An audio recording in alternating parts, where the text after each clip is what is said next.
The same religion that's capable of hideous acts of destruction can also be capable of moments of healing, of restoration, and of hope. But educate a girl, and you educate her entire family. There is a sun within every person. When that anger sets in, write it. Write the letters, but don't send them. You never want to leave concrete proof of insanity.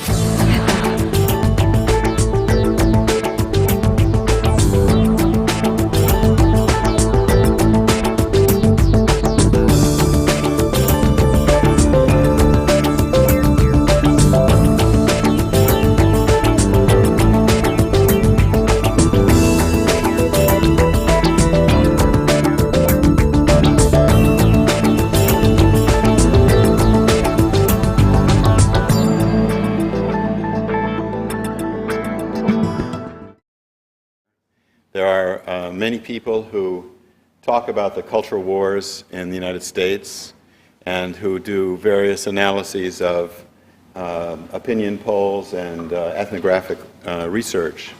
But Professor Oldmixon is the analyst who probably knows most and who has most rigorously studied the way in which these religious and sexual divisions are being played out in Congress in terms of the determination of actual voting behavior on the part of our representatives.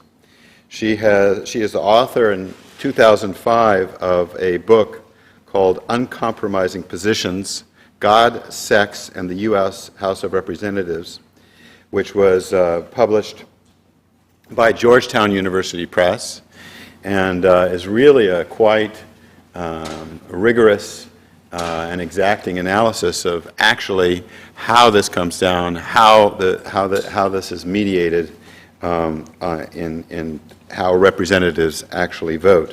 It's been very, very well reviewed, as well as a whole series of other articles in this domain. Her new project is she's going to be looking at American foreign policy in Israel. And she has also, I am pleased to announce, just been voted by her department for tenure and is awaiting the decision of her provost. Please join me in welcoming Elizabeth Ann Oldmixon. I am pleased to be here. This gives me an opportunity to talk about a puzzle that has occupied my mind for some time.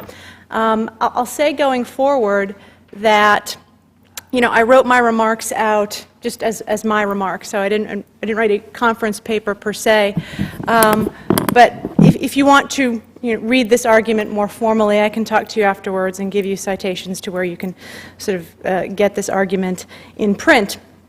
I'll also say that I tried to delete some slides before we started so I could skip around a bit, and I can't, so you're just going to have to bear with me as I go through some things until I get where I want to go on my PowerPoint slide.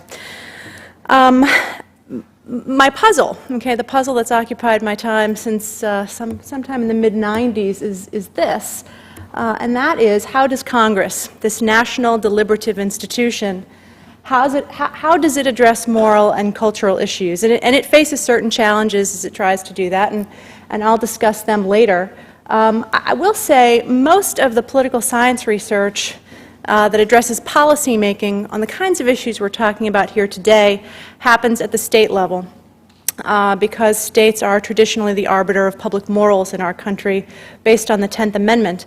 But these issues are increasingly federalized, and so there's a larger role for the federal government to play here.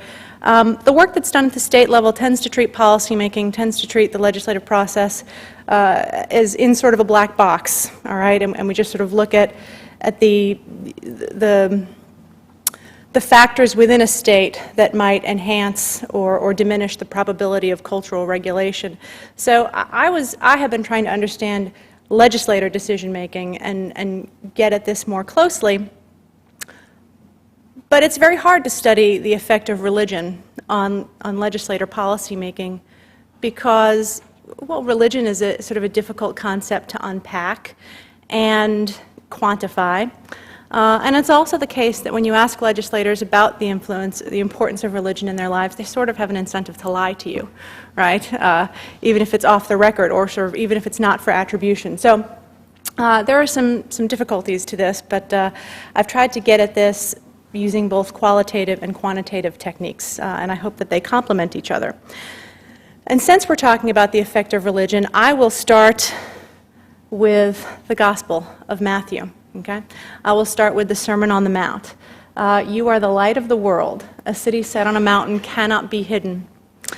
Puritan leader John Winthrop preached to the early American settlers while they were on their way over here that they should, inspired by the Sermon on the Mount, model themselves as a city on a hill.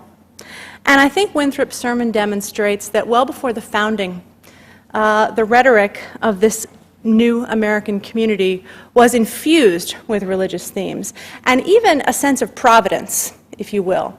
And that carries through even until today, where I think there's a strong civil religion culture in the United States, and we do tend to understand our history and our institutions and our national symbols as having some kind of religious significance.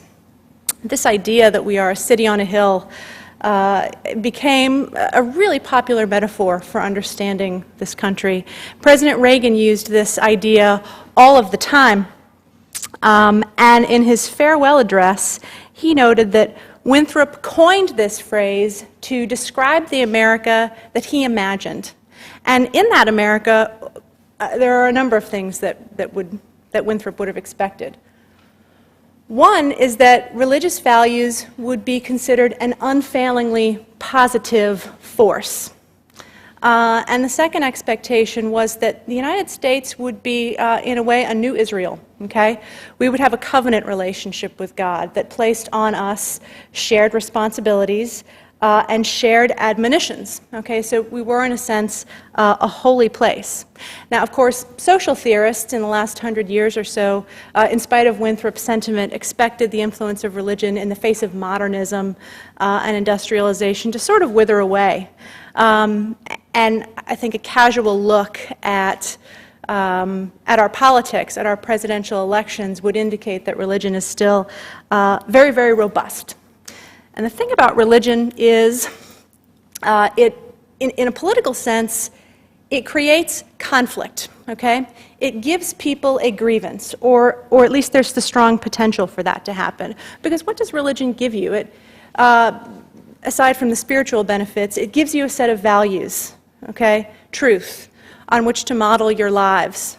And once you have these values, you can compare them to the way the world is.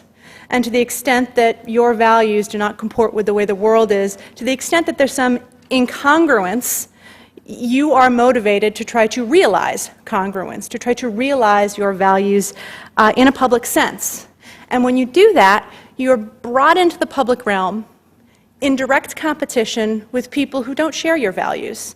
And maybe it's even other religious people who don't especially share your values. So we can look back at the 20th century, not even the whole 20th century, just the last few decades, and see many instances of religious values animating political activism based on this desire to realize the good life, a religiously informed vision of the good life. So you can look at the Roman Catholic Church and their efforts on, everything, okay? On the death penalty, on economic social justice, on abortion, on anti-nuclear proliferation. Black churches, black Protestant churches in this country have been enduring centers of social activism, and they were joined by liberal Protestants, mainline Protestants, and American Jews in an effort to combat the status quo at the time of American apartheid. And of course, religious conservatives, evangelicals, have been very active with regard to science curricula, abortion, gay marriage, but also international human rights. And interestingly enough, Alan Hertzky just wrote a book about this, that international human rights is really one of those issues that transcends traditional cultural alignments, where evangelicals have really developed alliances with Roman Catholics and with Jews and Buddhists and the like. So It's an area that doesn't seem to fit under the sort of the traditional culture war rubric, okay? Now, when individuals are brought into the political system or enter the political system to try to realize their values, it becomes the job of political institutions to try to resolve these conflicts, to try to resolve these cultural conflicts. And I use the phrase religious culture because I think for many, conflict over issues such as abortion and gay marriage are about a religiously informed vision, for many, of who we are. Aaron Wildavsky, the political scientist, the late political scientist, characterized the function of culture as providing for us an identity, and telling us, prescribing what behaviors were consistent with that identity. And not only does culture tell us who we are, but it tells us who's not us, okay? It tells us who we aren't. So cultural arguments are arguments about how we should live with one another, okay? What moral order is the most appropriate, and then what behaviors are consistent with that moral order. The issues we're talking about today, I think, represent, and other scholars have made this argument as well, a cultural conflict between traditionalism and progressivism. So let me see if I can get this back here. Okay. These arguments about who we are, at least as it relates to these issues represent a larger conflict between traditionalism and progressivism. And so, what do I mean by these two phrases? Well, as scholars have characterized them, progressivism is a culture that finds moral authority in human reason. Okay? This culture embraces individual autonomy directed at making private moral decisions pertaining to family, pertaining to marriage, pertaining to sexuality. And religion may inform these decisions to the extent that individuals choose to take religion into consideration. But that's not necessarily the case. And so previously unconventional relationships are, for progressives, completely appropriate because they're of their own choosing. And that includes gay relationships. The job of government, then, is to protect that autonomy, protect the autonomy of individuals to choose for themselves. I give you Barney Frank, okay? This excerpt from debate on the floor of the House, where Frank notes that government has an absolute overriding duty to enforce morality in interpersonal relations. We have a moral duty to protect innocent people from those who would impose on them. That is a very important moral duty. But is it the government's duty to say divorce is wrong and there are strong biblical arguments that say that if you are divorced you should not remarry? Should the government then put obstacles in the way? Well, in Frank's opinion, no, absolutely not. Frank envisions a role for government as the protector of public morality, but the moral vision he promotes is one in which government carves out and defends individual autonomy. Traditionalism, on the other hand, finds its moral authority in religious orthodoxy. Okay, so traditionalists are then animated by the belief that appropriate social relationships are defined in terms of Judeo-Christian values. So decisions pertaining to family, to marriage, to sexuality should be made in that context. Moreover, public policy should be informed by those values, and government then should promote social relationships, the kinds of social relationships that those values ordain. And so, of course, I give you Pat Buchanan. Pat Buchanan famously made these remarks when he took the podium of the Republican Presidential Convention in 1992, where he noted that this election is about more than who gets what. Okay, it's not about economic alignments. Okay, it's not about, as the late Harold Laswell said, who gets what, when, and how. It's not about money. Okay? It's about who we are. It is about who we are. It is about what we believe. It is about what we stand for as Americans. There is a religious war going on in this country for the soul of America. It is a cultural war. And, of course, Buchanan went on to characterize our choice in '92 as between President George H.W. Bush, quote, a champion of Judeo-Christian values, and then Governor Bill Clinton, a champion of, quote, radical feminism, abortion on demand, homosexual rights, discrimination against religious schools, and women in combat. Okay? Now, what I'd like to do for the remainder of the talk, picking up on Roger's comments, I always have trouble with the word politicization, but the bringing of sexual politics into the public arena, if you will, that'll be how I say it. I think, to a certain extent, these sort of identity politics issues have been driven by the reemergence of evangelicals into political life in our country. So I want to talk a little bit about that, and then discuss legislator decision-making on these issues. So I'm going to skip ahead, and I can come back to any of these if you want. That's public opinion data on abortion, gay issues, come back to that too. Sorry. Okay, so let's talk about religious groups. And let me skip ahead in my notes. Okay.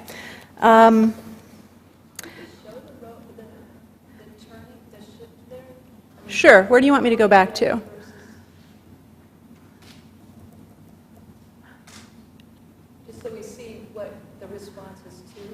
Okay. Now, this is incidences of abortion using both using data from the Alan Guttmacher Institute and the CDC.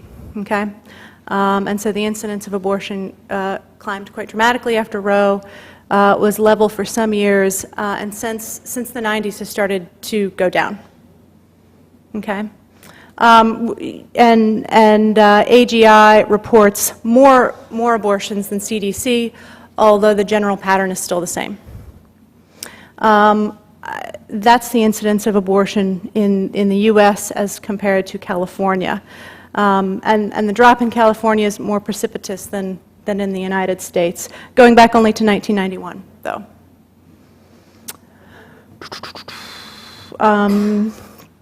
Should I talk about the public opinion data, or should I come back to that? The response, so we know what the response is to. That's all. Sure. Well, I'll just say this. We'll give you more time. Okay. One of the difficulties that we face, or that religious groups face, when they are trying to bring up legislation that involves moral control, is that these are really contested values, okay? So this is sort of telegraphing to the end a little bit. All law represents our social priorities, if you will, what we believe to be right and wrong. And we could all probably agree that murder is wrong and it should be prohibited by law. And, rape and theft, these are wrong. I don't think that any such consensus exists when we're talking about abortion. And so whoever wins, okay, whoever is successful in the legislative process, and I don't think traditionalists or progressives either are completely successful. Both are very, very unsatisfied with how they've done in the context of policymaking. Whoever wins, one side will be trying to foist its values on another. And so if we look at public opinion on abortion, about half of us are largely pro-life, which is to say we either reject abortion across the board or reject abortion in most instances. And about half of us are largely pro-choice, okay? Only a very small minority of us are always pro-choice, okay? So believe that under any circumstances a woman should have the right to choose an abortion. But many of us are sort of pro-choice mostly, okay? And the trend is, in all religious communities except American Jews, going from 1992 to 2004, the trend is to become increasingly pro-life, interestingly. Now, if you look at public opinion on gay issues, you find a very different pattern, okay?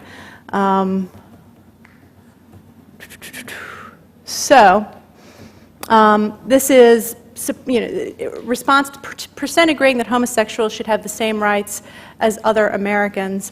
Now, marriage is different. Okay, people don't necessarily support gay marriage, but when you get outside the realm of marriage, religious groups increasingly, going from 92 to 2004, are more comfortable with this idea. I always think about my mom, when I talk about these data. My mom is sort of a pre-Vatican II Catholic, and And, my late father as well, sort of would have loved the Latin Mass, but, they liked Will and Grace. And we had gay friends growing up, and so, marriage was different. It was very different. But, employment protections didn't bother them at all, okay? So, on the issue of abortion, traditionalists seem to be gaining ground. On the issue of gay rights, I think progressives are increasingly gaining ground. Let me talk a little bit about the reemergence of religious conservatives, if you will, and their response to this, because religious conservatives were, sorry, go back, this is more trouble than it's worth. Religious conservatives were very, very, and I'm talking about evangelical Protestants, okay, were very, very active in politics in the early 20th century, in the suffrage movement, in currency reform. They were a part of the political process, but by the 1930s, their level of success engaging the political system, as exemplified by the outcome of the Scopes trial, and even the success-ish of prohibition, suggested that the political system was failing them. And that maybe they should concentrate on, there was some retrenchment, okay, some removal from the political process of evangelicals in an organized way, having been failed by the political system, and this was consistent with or complemented the views of some evangelicals that really they shouldn't be focusing on this world, they should be focusing on saving souls, theirs and others. But by the 1970s, evangelicals are reemerging, and it was, as I say, very unexpected. Ken Wald notes in his 1987 books that of all the shifts and surprises in contemporary political life, perhaps none was so wholly unexpected as the resurgence of evangelicals in the 1970s. Now, it's worth asking why, okay? Why by the 1980s, do we have this situation where you have these two cultures making demands upon the political system? One group demanding a good recognition, okay? You have feminists trying to secure abortion rights or reproductive rights more generally. You have gays and lesbians trying to secure recognition for their relationships. So you have this one group seeking a good, seeking legitimacy from the state. You have another group that perceives that good to be immoral, okay? And they engage the political process and are equally assertive in their efforts to have government legitimate their values, or I should say, continue to legitimate their values. How did that happen? Well, political scientists tend to describe that with reference to status and concerns for status. And I'll make a distinction between objective and subjective social status. By the 1970s, the socioeconomic status of evangelicals and Catholics as well has increased dramatically from the last few decades, and they are almost on a par with their mainline peers. And so increasingly they have the resources that we associate with effective political participation. Okay, they have money, they have organization, and they have leadership. So they have tools, okay? But subjectively, they feel perhaps that their way of life is being threatened, that its hold on our cultural fabric is not as tight as it used to be. Why would they think that? Well, they look around, they see the Roe decision, and that was 25 years ago, and that was especially potent. They see the move for the Equal Rights Amendment. They see the Stonewall riots. They see riots on college campuses, on the development of the gay rights movement. And that is credited by many with bringing evangelicals back into politics. This was seen as a direct assault on traditional family relationships. Now, evangelicals weren't the first to respond to abortion, okay? Catholics were, and the Catholic Church was unequivocal in its opposition to abortion, well before the Roe decision, although my sense is activism on that issue happened at the elite level. Okay, so state legislatures were lobbied, but there wasn't necessarily until the 1970s an effort among the bishops to try to mobilize the faithful on this issue. I will say about Catholics that on that issue more specifically, I need to talk about dates, so I sort of need to cheat and look at my notes. In 1973, the bishops agreed that the church should hold pro-life educational activities and provide support for national right to life. Not only that, but in 1975, the bishops called for pro-life activism in every single congressional district. Now, you know, gay marriage wasn't sort of on the horizon yet. They weren't really mobilizing Catholics on that issue, although they are now. You know, I'm from Massachusetts. I don't live in Massachusetts, but for some reason I always still read the Boston Globe every day. You just sort of can't help it. You're connected where your roots are, and the bishops have, you know, made concerted efforts. Bishop O'Malley Cardinal O'Malley has made efforts to mobilize Catholics on that issue. And look, President Bush has made efforts to mobilize Catholics on that issue. You may sort of cast your mind back to the 2004 election, and President Bush met with Vatican officials and is reported to have tried to get the Vatican to compel bishops to mobilize Catholics to President Bush on the basis of moral concerns. Later that summer, President Bush spoke at a Knights of Columbus convention, which is the largest lay Catholic organization in the world, and told them that they had an ally in the White House on moral issues. Okay?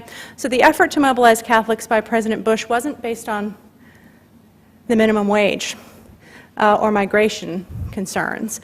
It was based on these moral and cultural issues. Now, here is the difficulty for Congress, if I may.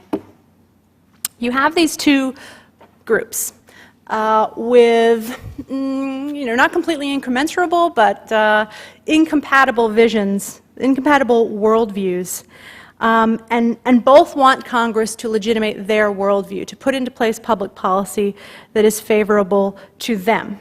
Now, what is Congress to do? I'll tell you that public policy scholars will argue there are certain aspects of these policies, which they call morality policy, although of course all policy has moral implications, that complicate them. One is that they are, going back to this, the dilemma for Congress is on the one hand, that these are easy issues, as Carmines and Stimson have argued. And by easy, I mean it is very, very easy for the electorate to develop gut-level responses to these issues without much cognitive difficulty.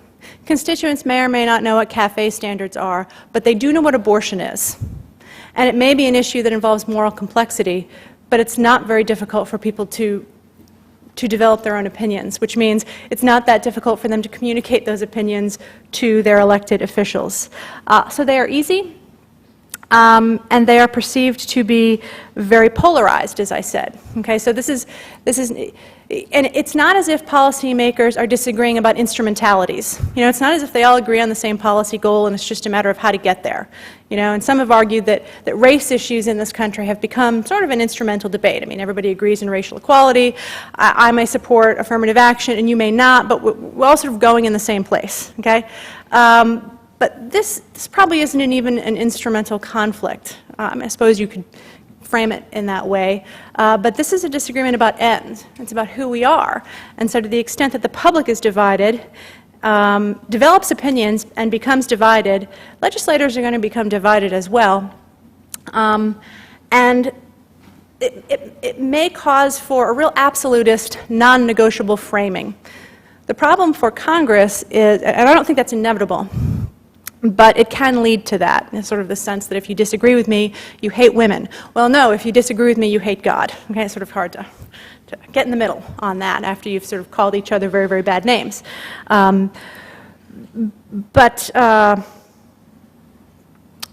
Congress is an institution that is structured to seek compromise. That's how it's built, okay? It is built for pluralities, it's very Madisonian, for groups to come together to deliberate with one another, and it's not strictly majoritarian, okay? It sometimes takes more than 51% to win, and that's where compromise comes into play. So this, to the extent that these issues become absolutist, to the extent that they become non-negotiable, they really challenge traditional mechanisms of the legislative process, if you will. Now, I've wanted to get a sense of whether or not legislators really view these issues as different in the same way that policy specialists do. And if so, I've tried to get a sense of what impacts their decision making. When congressional scholars have tried to study these issues, or any issues, I should say. I take that back. Okay, we look to a few usual suspects. Okay, so congressional scholars make the argument that that much behavior, and not just legislative behavior on roll call voting, but the organization of the chamber and career goals can be understood in terms of partisanship, because partisanship captures differences in our values and our preferences and our priorities. Okay, so we tend to think partisanship impacts voting decisions, and that's sort of intuitive and not especially controversial. We tend to look to constituency preferences, okay? We borrow a lot, we steal wildly from economics and political science. And so the choice theoretic approaches to studying legislative politics argue that at a basic level, all legislators want is to keep their jobs. And policy's nice, okay? But mostly they want to keep their jobs. And we don't have a parliamentary system, so there are very few costs for legislators to defect and go against their party if their constituents want them to do so. So we look to constituency preferences as probably taking precedence over party when push comes to shove, because your party can't keep you off the ballot, but your constituents can vote you out of office, okay? I think ambition is related to those concepts. It's related to the sense that legislators want to keep their jobs. And I'll add to this, I think Barry Burden makes this argument in his book, The Personal Roots of Representation, which came out just this past summer. It's a Princeton University Press book. And Burden makes the argument that legislators bring their own values to bear on the legislative process, okay? So they don't just do what party leaders tell them, they don't just do what their constituents tell them, but they have their own values, experiences, and interests. And look, for the most part, we have no idea what happens in Congress. On a day-to-day basis, we don't know what's going on there, When I was a graduate student, my parents retired, and so I was telling people at dinner last night. So they were, elderly, and they would get up really, really early and put on C-SPAN and call me, at 7 o'clock in the morning to talk about what Congress was debating, And I was a graduate student, I was 26, and so I could only get them to stop calling me by telling them that I had insomnia and was being treated by a physician, and it became a medical issue. They didn't think I was so immoral and so bad for being asleep at, 7 o'clock in the morning. If you will. But with the exception of my parents, okay, most of us don't know what Congress does on a day-to-day basis. People who study Congress don't necessarily know what's on the floor on a day-to-day basis. And so, it's different when Congress is voting on Iraq or abortion. But for the most part, legislators can be politicos, they can be free agents, they can do what they want. Now, religion tends not to be one of the usual suspects, okay? There are very few legislative scholars who pay attention to religion. The religionists in my field tend to study political behavior. And Ken Wald makes an argument, Ken Wald and Clyde Wilcox, in the anniversary edition of the American Political Science Review, that, well, that's because academics are heathens, okay? And so you don't pay attention to religion. And it's more complex than that. But I would argue, or I was trying to investigate the possibility that religion can be brought into the legislative arena in a number of different ways, and through these mechanisms, okay? Legislators, or I should say religion can be brought into the legislative process because it can be one of those personal traits that Burden talks about, okay? To the extent that religion informs one's values, well, when policy comes up that implicates those values, we should absolutely expect that legislators, when they can, to bring those values to bear, okay? To allow that to influence their voting. And And to the extent that constituent preferences are shaped by religion, to the extent that religion informs and mobilizes constituents, and that constituents then apply pressure to elites, again, we should expect legislators to be paying attention to religion coming from outside, sort of the exogenous aspect of religion as opposed to the endogenous aspect of religion that is their own personal preference. Now, to investigate this possibility, as I say, I did elite interviews with legislators and their staff, and I tried to, using a statistical technique, I tried to measure the impact of religion, taking into consideration the usual suspects of party and ideology and a number of other district-level techniques. And I think what I'll do is walk through some of the results from my interview data. I can't remember what time I started. What time did I start? I think it's probably about 11. Okay, so good. I have plenty of time. And then I'll talk a little bit about my statistical results. I think they're largely complementary. In talking to legislators and their staffs about this issue, and I talked to the 30 to 40 legislators and staffs, and it cross-cut party lines. Doug Koopman makes this very good point that legislators are very, very hesitant to meet with academics because they assume that academics are Democrats and therefore not sympathetic to them at all. And candidly, academics didn't study Republicans for a long time because they were the minority party. They didn't matter. So when academics want to study them post '94, no one pays attention, or I should say, legislators don't pay attention to academics. But I had the fortunate experience of interning for Joe Scarborough, of Morning Joe fame or Scarborough Country fame on MSNBC. So I would call offices, and they'd see the call was coming from a Republican, and so that gave me a lot of street cred. But then, I also worked as a congressional fellow for Mike Capuano, who is a very, very liberal Democrat from Massachusetts. I mean, this is Tip O'Neill's seat. And so, I would call Democratic offices, and that got me a lot of access. So I was trying to pass, if you will. What I found talking to these legislators, I feel like the best way to present interview data is to sort of talk about it and show you what they say, or representations of what they say. And so what I find is that the distinction that policy specialists make is, they may not use the same language, but it is resonant with legislators. Okay, it's not just that Ted Lowy thinks that moral issues are different, but legislators perceive them as different as well. One legislator, he wasn't a trained political scientist, but he went so far as to say that these issues, quote, touch on people's approach to the way that they wish to live their lives and the way they wish other people should be forced to live their lives, okay? And so as MC is my shorthand for member of Congress, okay? So this particular Republican member of Congress notes that these issues are different because passions run deeper and constituents have opinions. Constituents may not have opinions when we're talking about tax policy or energy policy, but there's a lot of complexities there, sort of sick, parentheses, SIC.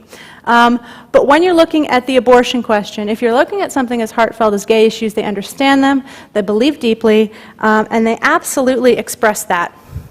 And not only are these issues different in the sense that individuals are very passionate, but there is something very polarizing about these issues. When we're talking this legislative council, so that's a very high-ranking staffer in an office, when we're talking about something like abortion, which is kind of a banner marquee moral issue here, there isn't much room in the middle. You're either fiercely opposed to it or fiercely in favor of women's right to choose, and to be in the middle is to get run over. Now, I don't know that that accurately represents the opinions of the American public, okay? I think it absolutely represents the opinions of many elites.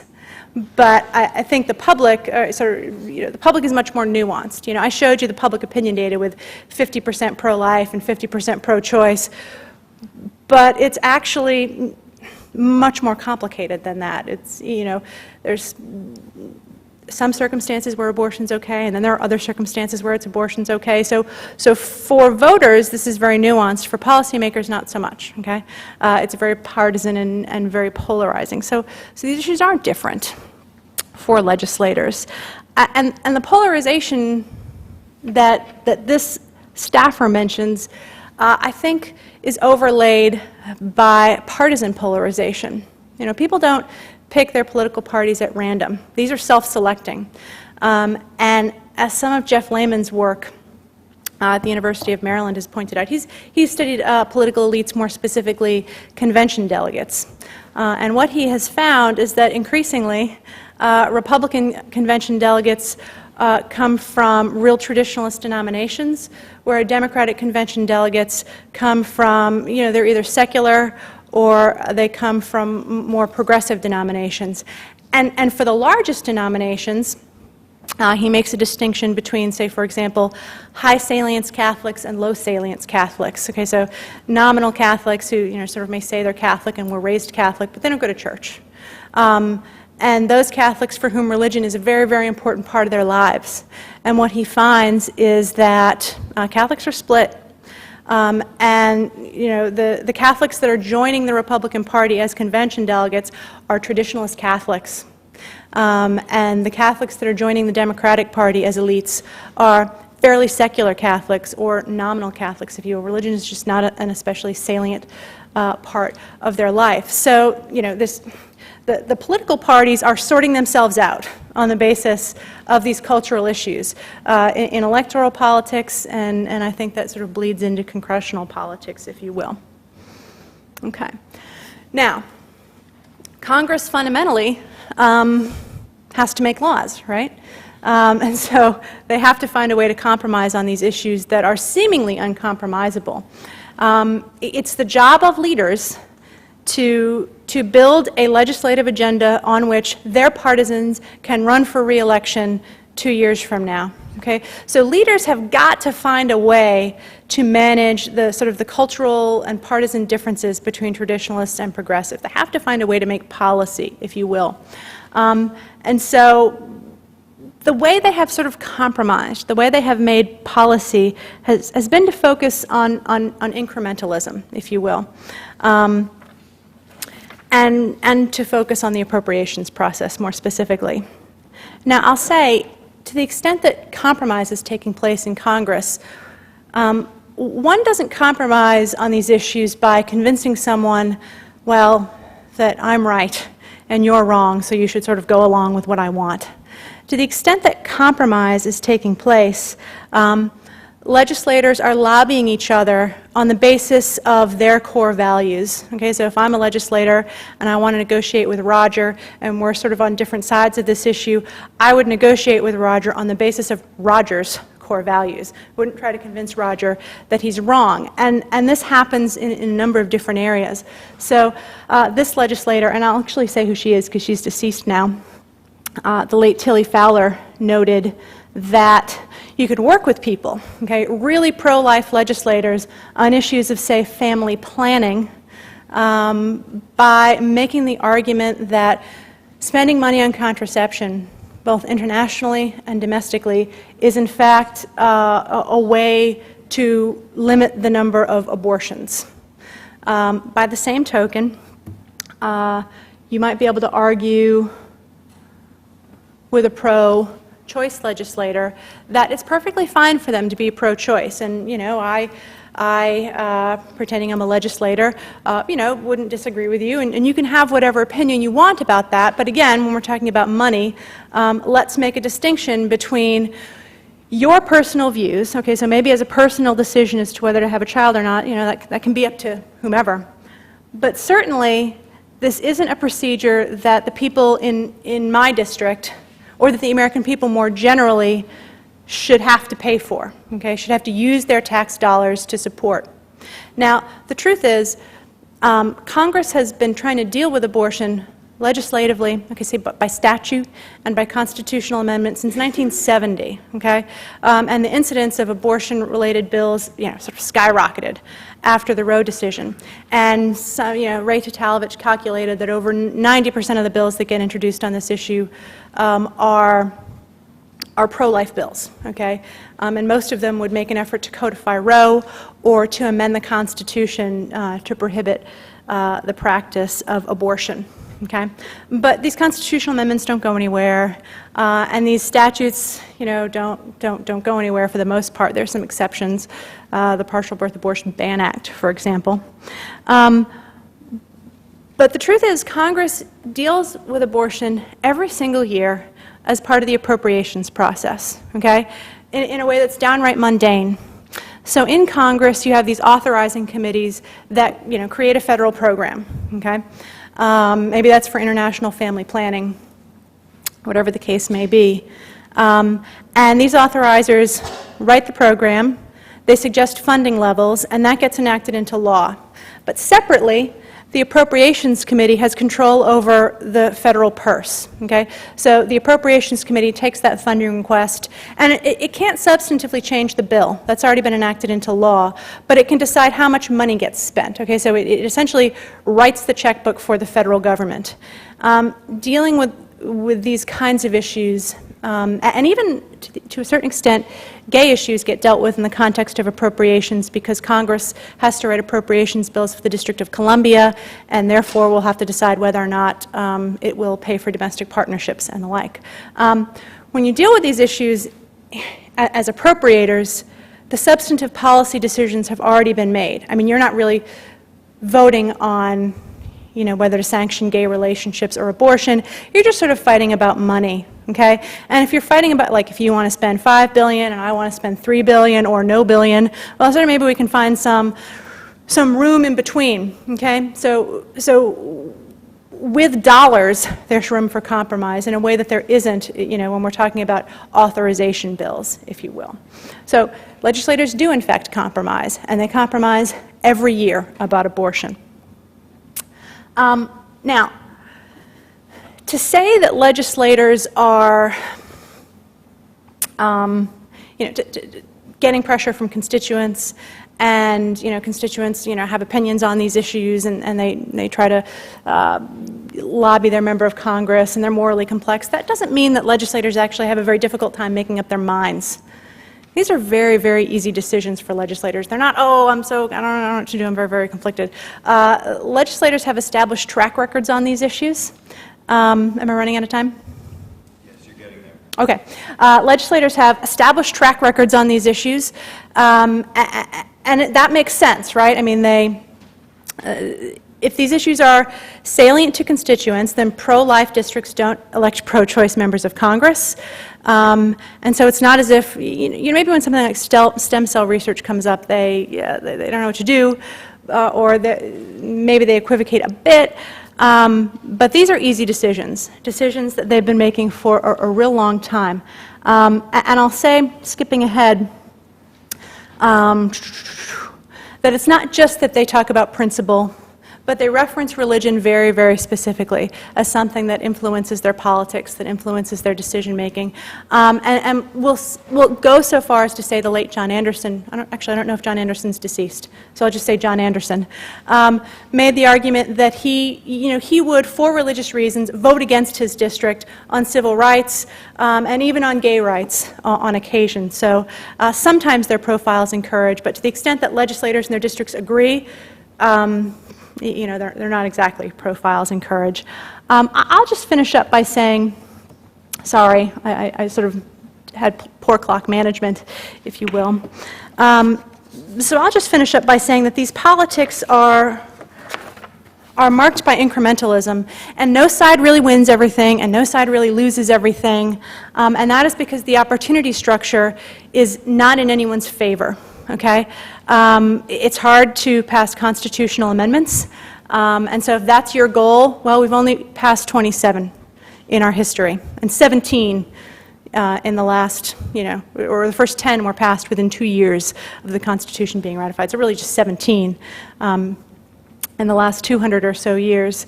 So sort of the structure of government creates a very, very unfavorable opportunity structure if you are looking for massive, sweeping policy change on an issue that absolutely lacks consensus. Okay, so legislators say we're making decisions based on principle, and they dicker over money, but the policy process is really, really incremental. And again, I'm sorry, I just sort of got talking, and forgive me, that's all.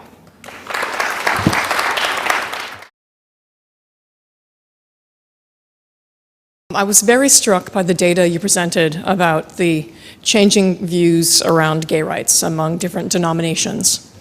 And if I have recalled this correctly, among all of the denominational groups you broke out, and some of them were broken out by both religion as well as race, ethnicity, the only decline, a very sharp decline, happened among Black Protestants. Mm-hmm. That's quite extraordinary.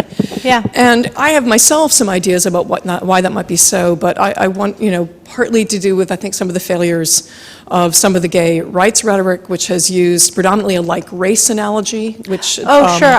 I'm sorry, I didn't mean to talk over you. Right, but then also I think the successful way in which a conservative white discourse, both secular and religious, has used the language of special rights to disqualify gay rights, and then has come also to use it to disqualify affirmative action. So there'd be very good reasons for Black Protestants to be actually nervous about gay rights.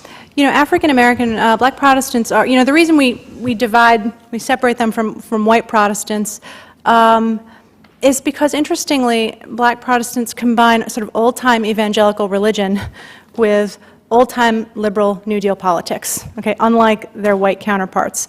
And so, they're very, very conservative on these issues. And I think part of that is, is that they're evangelicals, okay, so they're very traditional. But it's also the case, I think you're onto something, Anne, that there might be some resentment about the language that's been used by the gay rights movement, okay, that, when gay rights became politicized, there was an effort to sort of place this in the tradition of the civil rights movement for African Americans and women that was happening at that time. And, from the perspective of homosexuals, for gays and lesbians, homosexuals don't have to be persecuted if they don't pursue that behavior, which may or may not be chosen from the perspective of many. Whereas African Americans cannot escape persecution. That is who they are. Everybody knows they're Black, and so there is some tension between these two movements for sure. It's more of a curiosity. When you say that we don't know what goes on in Congress, you mean lay people, or is it difficult to get the voting record, or is it difficult to understand why people voted for what? Oh, so are you talking about the difficulties with measuring religion? Yeah. Because it's... I mean, cultural stuff. Right? Yeah. Well, look, legislators have an incentive to lie about this issue, because that's not to say they aren't religious. But even if a legislator isn't religious, it's not necessarily good for their constituents to know that. So if you just say, Congressman, how important is it to you that you're Catholic? Oh, it's very, very, I just go to church every Sunday, believe you me. Even if you promise them that you're not going to reveal their name, they don't trust academics, and you're probably tape recording it, and they don't want their constituents to say, to hear them say, well, I don't really care about religion. Because religion is definitely important to their constituents. And so their incentive to lie is electoral, if you will. Following up on that, is there any correlation between, or I assume it is, but maybe not, the religion of the constituency, if there is a majority in that respect, and the religion of the person who is elected? In other words, Protestant people tend to elect a Protestant guy who might, or gal, who might or might not care about his religion, but is or she is actually Protestant. I don't know that there are studies. I don't know that we've measured this, but my sense is that the strongly Catholic districts elect Catholics, urban districts elect African Americans, well, or Jews, depending upon where we're talking about. So yeah, but that's just an educated guess. You talk about specific moral issues that have been widespread for some time in the culture. Do you see growing complexity of the moral issues? In other words, a division of moral issues into larger or smaller and smaller constituencies. So therefore, that might bring some realignment even on moral issues. Maybe. I think an issue that has given even pro-life, strongly pro-life members of Congress some pause is, for example, stem cell research. And so while they, have a strong, and I would point to Senator McCain as an example of this, as someone who has a strong pro-life voting record, and all this issue, it's a little bit different for them. And so it's not just life and not life, even within under the rubric of being pro-life, there is some nuance there. And look, you could also look at pro-choice members of Congress and see how difficult the Partial Birth Abortion Ban Act was for them. I mean, that bill was, didn't pass by a small margin. That got a lot of votes from Democrats. And so here again, you're someone who's strongly pro-choice, but even that issue is a little bit different. I don't know how realignment would happen on that basis, but yes, there are internal complexities. So, sort of not red and blue, it's purple, if you will, if I may. Yes, I realize this isn't what you specifically studied, but I'll bet your gut opinion is quite valuable on two related questions.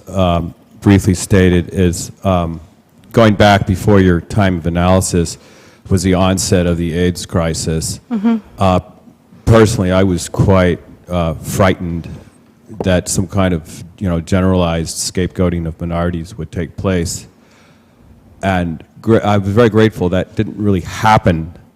And most of the anti-gay rhetoric is based on kind of very simplistic fundamentalism and not really related to any putative public health ramifications. Now, there's a new public health crisis with the epicenter in the San Francisco Castro. So the question comes, are we going to be this lucky again? And the second question is, and maybe you're more comfortable just answering one, is there's a belief that there's an increased turnout of conservative voters when gay marriage is an issue, et cetera. And I'd be very interested if you feel that the Democratic strategists perhaps are overly worried about that, or do you feel that there really is a substantial increase in voter turnout of conservatives, especially in districts that are closely contested? On the latter question, there's been some research on that by David Campbell and Quinn Monson. Campbell's at Notre Dame and Quinn is at BYU. And they studied voter turnout in a recent conference paper in Ohio as sort of a result of having gay marriage on the ballot. And their finding, hesitate to speak for them, is that it really was effective in mobilizing religious conservatives. On the question of AIDS, in the 1980s, this was, it was obviously a profound human tragedy. It was also really reinvigorating for, I think, the gay rights movement because they realized how politically weak they were, okay? And for its part, Congress didn't really know how to cope with this. It sort of didn't have the specialization. And when it became clear that this, for a long time they could ignore it because there was the sense that this was a disease that HIV drug users, that IV drug users got, and it was a disease that gay men got, and those aren't really important constituency groups for them, and so they could ignore it. When it became clear that this was an issue affecting the straight community, they acted to appropriate money for AIDS research. I have been in an appropriations committee meeting without the public there, and heard a member of Congress say when voting on a public aid bill for Africa, you've got to understand that this isn't just getting gay men. Okay, straight people are dying in Africa of AIDS. We have to do something about this. So to the extent that Congress appropriated money for that. And even, to the extent that there was a victory for gay rights with the hate crime statistics bill, it was not a standalone gay rights bill, okay? It came in the context of helping other people and gays and lesbians sort of incidentally. So it's a profound human tragedy. It has served to mobilize the gay community, and Congress has responded to the extent that they can make it about someone other than gays and lesbians. Thank you very much, Elizabeth. Thanks.